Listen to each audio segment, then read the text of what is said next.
आज छत्तीसगढ़ में कैसी रहेगी सियासी हलचल, राजनीतिक गलियारों में क्या कुछ होगा खास, ये जानने के लिए सीधा रुख करते हैं न्यूज रूम का, जहां से हमारे सहयोगी नेहा केशरवानी हमारे साथ सीधे जुड़ी हैं।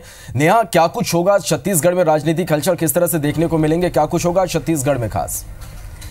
जी बिल्कुल, जैसे ही लोकसभा चुनाव की तारीख तय हो गई है, सभी पार्टियां अपनी लोकसभा चुनाव की तैयारियों को लेकर जुट गई है, जिसको लेकर के आज दिल्ली में केंद्रीय समिति कांग्रेस की अहम बैठक होगी। साथ ही इस बैठक में छत्तीसगढ़ के मुख्यमंत्री सीएम भूपेश बघेल, ताम्रध्वज साहू और वहीं स्वास्थ्य मंत्री टीएस सिंहदेव भी शामिल होंगे।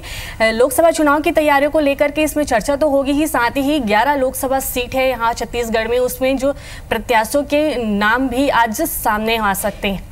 तो उसी तरीके से सबसे पहले चरण का जो चुनाव है वो बस्तर में होगा। तो बस्तर में कुछ इस तरीके की जो हलचल है वो रहेंगी, जैसे कि भाजपा आज प्रदर्शन कर सकती है, जैसे कि बीजेपी के प्रदेश अध्यक्ष के खिलाफ जो कांग्रेस के नेता रहे हैं जयसिंह अग्रवाल, टिप्पणी करने का जो ये मामला सामने आया है, तो इसको लेकर के आज भाजपा बस्तर में प्रदर्शन करेगी।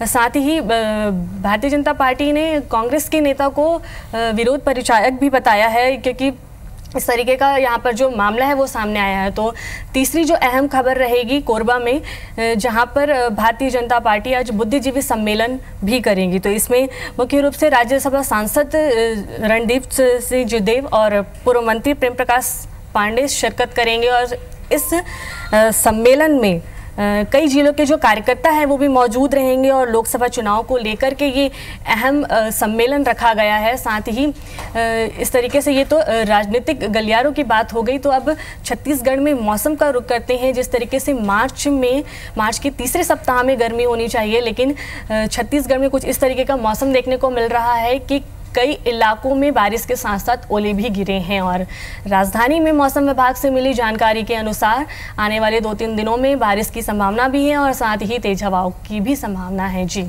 चलिए नेहा, तो कुल मिलाकर लोकसभा चुनाव की तैयारियां पूरी तरह से तेज हो गई और राजनीतिक सरगर्मी भी बढ़ गई। बहुत बहुत धन्यवाद नेहा, हमारे साथ जुड़ने के लिए, इस पूरी जानकारी के लिए।